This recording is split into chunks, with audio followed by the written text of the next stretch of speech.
Frost Alert forecast. Well, the promised rain this week, starting this weekend, and then of course through early today, did of course deliver for some areas perhaps a little more than others, but everybody saw some rain, much needed rain, and the next drought monitor update will come out tomorrow.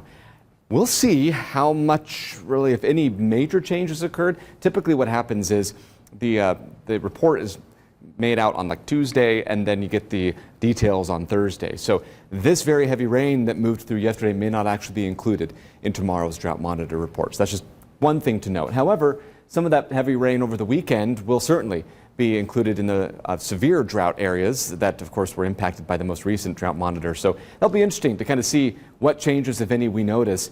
But it is looking like we're about to enter another potentially prolonged period of dry weather after essentially, well, from now through the next 7 days and longer. So on Sunday morning in particular, our southern communities saw pockets of heavy rain, and then yesterday, last night, some flood advisories issued for eastern Noble County, portions of DeKalb and Steuben County too, for that heavy rain. And then everywhere in between, including Fort Wayne, not really seeing a whole lot, and we're not really expecting anything for the next several days, 7 days, potentially 10 days or more.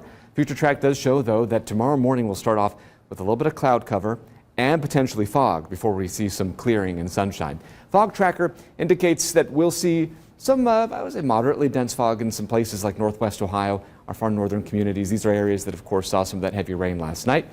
By 5 a.m., we're at around 4-mile visibility or so in Fort Wayne. Again, this is an estimate, but it does appear that at least the time that I would expect the fog to be most dense would be at about 7 or 8 a.m., so closer to sunrise before the fog eventually lifts.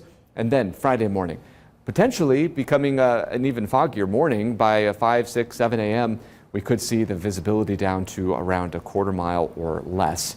That would be a worst case scenario, but it could linger at least long enough to create some delays Friday morning. So just a couple mornings here to watch out for that fog delay potential. As far as temperatures are concerned, the morning cloud cover and the fog is going to kind of set us back a bit. So I would expect upper 60s to mid 70s by tomorrow afternoon. However, should clear out a little more efficiently Thursday night to Friday morning. So after that morning fog Friday, I expect high temperature should easily make it to around 80 degrees, and we should actually get there by Saturday afternoon, by 1 p.m. already at around 80 degrees in Fort Wayne, 81 in Wabash. Give it another hour or two, and we will more likely than not be there. All right, the next 7 days, yeah, some foggy mornings, but then Saturday and Sunday, the humidity craters. I mean, we're looking at really dry air moving back in over the weekend. So fog will probably be less likely into the weekend and early next week, with temperatures into the low 80s, upper 50s for overnight lows. So comfortable at night, and then still fairly comfortable during the day, maybe a little on the warmer side.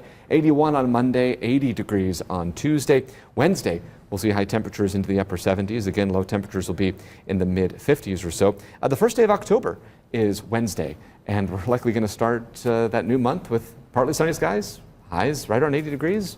I'm not sure it's going to necessarily end that way, but last October at around Halloween, we saw high temperatures at around 80 degrees. I so remember. I suppose it could still happen. Sure. Summer can be stubborn. It can, and Indiana. that's okay with me. Yeah, me too. Thank you, Matt. Thanks.